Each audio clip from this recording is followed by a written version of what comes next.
Bonjour, ici Romaric Christ du blog sortirdursa.fr.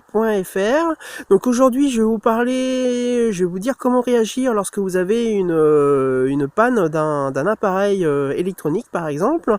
Mais avant, je vous rappelle que vous pouvez recevoir gratuitement ma sélection de livres sur l'indépendance financière en cliquant sur le bandeau qui apparaît sur cette vidéo.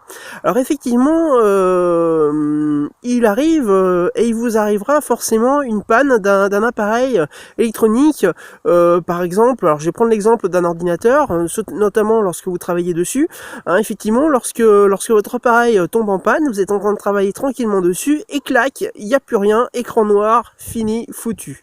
Alors, comment réagir et comment faire lorsqu'on a cette panne qui, en fait, qui n'a pas été prévue ou qui n'était pas prévisible surtout.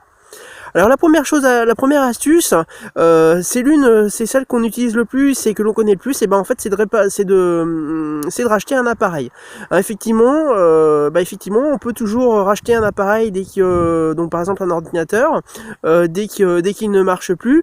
Alors par contre, faites bien attention lorsque vous rachetez cet appareil-là, soit vous le rachetez avec votre épargne de précaution, qui là effectivement, surtout si vous travaillez avec un ordinateur, vous permettra de tout simplement d'atténuer ce coup dur, ou l'utiliser ou utiliser de l'argent autrement. Mais par contre, la seule chose qu'il ne faut pas faire lorsque vous rachetez un ordinateur, par exemple, ou de racheter un appareil surtout, c'est de l'acheter à crédit, parce qu'effectivement vous allez en fait créer un passif, puisque un ordinateur comme n'importe quel appareil, forcément ça se dévalue dans le temps. Et si vous l'achetez donc par un emprunt, déjà vous allez payer des mensualités plus des intérêts, et vous allez prendre en plus la dévaluation de votre appareil. Donc surtout ne l'achetez pas donc avec un crédit à consommation par exemple. Mais par contre, faites-vous une épargne de précaution et utilisez-la au cas où vous auriez besoin de cet appareil et de cet ordinateur. Ensuite, la deuxième solution dont on pense un peu moins, c'est la réparation. Effectivement, un ordinateur, comme beaucoup d'appareils, ça se répare. Donc n'hésitez pas à aller voir un réparateur, ça vous coûtera moins cher qu'un achat neuf, déjà premièrement, parce qu'effectivement des fois ça peut être juste une petite chose qui fait que il y a une panne, et ça peut se résoudre avec quelques dizaines d'euros donc chez un réparateur. Donc pensez-y. Effectivement, ça peut permettre que votre appareil il reparte pour plusieurs années. Ensuite, troisième astuce dont on pense encore moins, c'est la location. Effectivement, si par exemple vous avez un ordinateur qui est en panne et qui est vraiment foutu, plutôt que de l'acheter parce que vous n'avez pas assez d'épargne de précaution, parce que vous avez prévu d'acheter autre chose, ou vous pouvez pas vous le payer maintenant ce mois-ci par exemple, vous avez des loueurs, vous avez des sites internet de location qui peut vous louer pendant quelques jours, que ce soit des particuliers, que ce soit des sociétés, qui peut vous permettre de louer des appareils, donc un ordinateur par exemple, pour quelques jours, pour un mois ou pour 2 mois, le temps que vous en rachetiez un, et en fait vous permettre comme ça de patienter tout en continuant à travailler donc avec votre ordinateur ou votre appareil.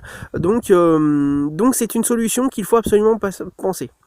Ensuite, dernière astuce, quatrième et dernière astuce dont on pense très très rarement, c'est le don. Effectivement, il existe par exemple des sites internet de dons où des gens en fait donnent des appareils qui fonctionnent encore, mais qui sont peut-être un petit peu moins récents que du neuf, mais qui peuvent vous permettre de patienter quelques mois, donc pour pouvoir continuer à travailler et de ne pas sortir une grosse somme d'argent d'un coup parce que vous n'aviez pas prévu cet achat. Donc pensez aux dons. Il existe plein de sites internet de dons aussi, donc ça peut être une solution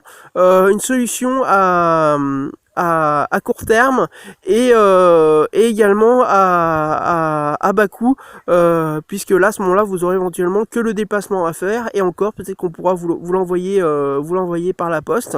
Donc voilà, donc pensez aux dons, ça peut toujours servir en cas de grosse panne d'un appareil ou d'un ordinateur. Voilà, c'était Romain et Christ du blog sortirdu-rsa.fr. Je vous rappelle que vous pouvez recevoir gratuitement ma sélection de livres sur l'indépendance financière en cliquant sur le bandeau qui apparaît sur cette vidéo. Je vous rappelle également que vous pouvez vous abonner à cette chaîne YouTube en cliquant sur le bouton s'abonner qui est en bas à droite de cette vidéo.